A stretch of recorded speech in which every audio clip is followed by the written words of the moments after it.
Newark, New Jersey, a city struggling to overcome a host of problems. We're talking about a 32% poverty rate, third highest in homicides in the nation, high unemployment, low academic performance from the high schools. So we're looking at a city that is in great need and is suffering. Mary Lou Bongiorno is a filmmaker who was working on a series of documentaries about her hometown when she discovered this place in Newark's inner city, St. Benedict's Preparatory School, led by a group of 13 Benedictine monks. With a student body that is 80% African American and Latino, the school has a near-perfect graduation rate. 95% of last year's senior class went on to college. The secret to its success? St. Benedict's operates more like a monastery than a school. The main subject taught here is community. You see signs all around the place, whatever hurts my brother, it hurts me, right? So that to try to get kids to understand that, to live that. That's the great sense of living in a monastery. But St. Benedict's is the school that almost wasn't. It was established in 1848 to educate the sons of upwardly mobile Italian, Polish, Slovak, and Irish Catholics. But the riots of 1967 drove many white students from the school. After the Newark riots and with enrollment dwindling, St. Benedict's Prep closed for a year. A third of the monks left to live in another monastery, but a core remained behind, determined to revive this school. I mean, we're here as a sign of God's presence, of faith. That's kind of who we are as monks. We take a vow of stability of place.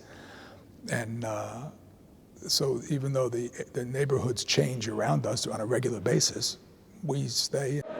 It's 9:15 a.m., time for the entire school community to gather for the daily convocation, what the students refer to as convo. Color-coordinated sweatshirts identify the different classes. Student leaders report the day's attendance, discuss upcoming activities. Everyone has a chance to say what's on his mind.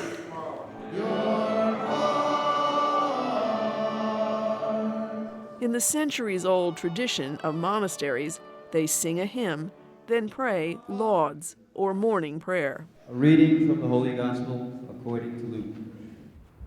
St. Benedict's has 13 buildings, an Olympic-sized pool, 2 gyms, and a large theater for student-led productions. But few who attend can afford to pay the annual $12,500 tuition. The school must raise about $6 million each year through alumni donations and grants from corporations, foundations, and area financial institutions.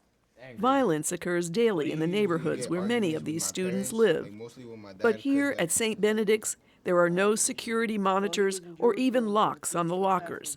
The emphasis is on personal responsibility. So many times in schools, they're run so heavily from the top down. I don't believe that's helpful to kids, especially to young men of color, because so much in their life is they feel like they have no control over.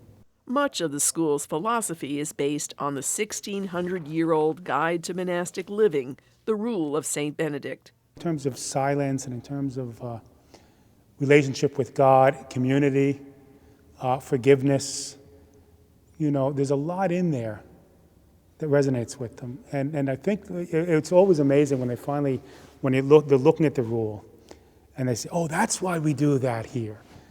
For instance, students who commit serious infractions in most cases are not suspended or expelled. Taking a page directly out of St. Benedict's rule, they are, quote, excommunicated for a time from the school community. You're trying to get them to reflect on their inappropriate behavior within the context of community, so you take them out of the community. When Jahir Jones, an otherwise stellar student, got into an uncharacteristic fight with another student, Father Edwin required him to assist at Mass on Saturday nights and participate in a Bible study. Like most of the 536 students here, Jones is not Catholic. He's a Pentecostal Protestant. His mother welcomes the emphasis on Catholic monastic practices. The relationship that the monks have with the students, and I do like the way that they talk to them. I like the way that they treat them. I like the way that they give them a sense of community and a sense of really hope. Muka Poole was impressed by a cousin who attended St. Benedict's and then went on to college. Going to college isn't something I'm used to, and my family isn't used to. So when I heard this, I was surprised. So he told me, Muka, you gotta go there, you gotta go to St. Benedict's Prep, this is the school you gotta go to. Muka has been accepted by St. John's University in Minnesota. He is one of 60 students who live on campus in a building next to the monastery.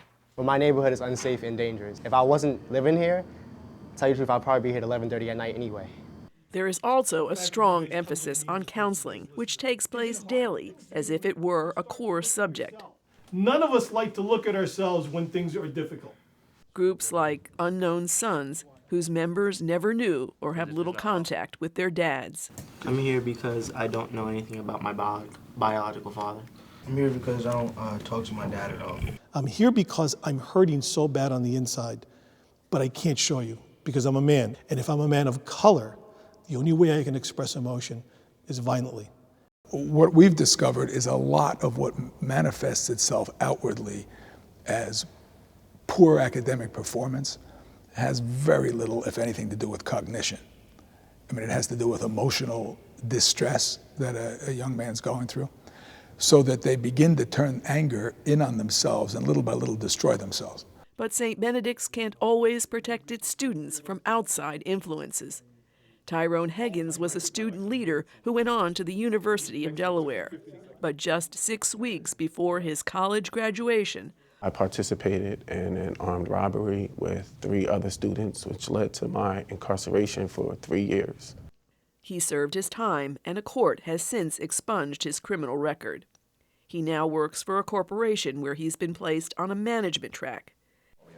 Teachers College at New York's Columbia University is considering writing a study guide that uses St. Benedict's as a model for urban education.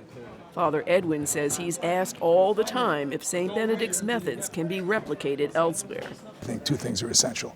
Whoever the head of the school is needs to live there, needs to be open 24 hours a day, 7 days a week. And in order to do that, you've got to, it seems to me, you have to have some kind of a community present. As with most American monasteries, few monks have joined Newark Abbey in recent years. There is some concern about what will happen to the school if the monastic community doesn't grow. And raising $6 million a year is always a battle. Father Edwin says he doesn't spend too much time worrying. All I can hear is the voice of the Lord to Moses. Go forward, don't stop, and a way will open. Father Edwin says in the end, it's all about teaching these young men that their lives have meaning. Who am I? What am I here for? Now, when you're talking to a teenager about that, they look at you, they roll their eyes. So you teach so that they have something to refer to when these questions begin to well up in their heart about the meaning of life, the meaning of their life in the face of death, and what does it all mean? And as long as there is even a single monk left, Father Edwin says that is the mission St. Benedict's Prep will continue to carry out in the heart of this city. For Religion and Ethics News Weekly, I'm Judy Valente in Newark, New Jersey.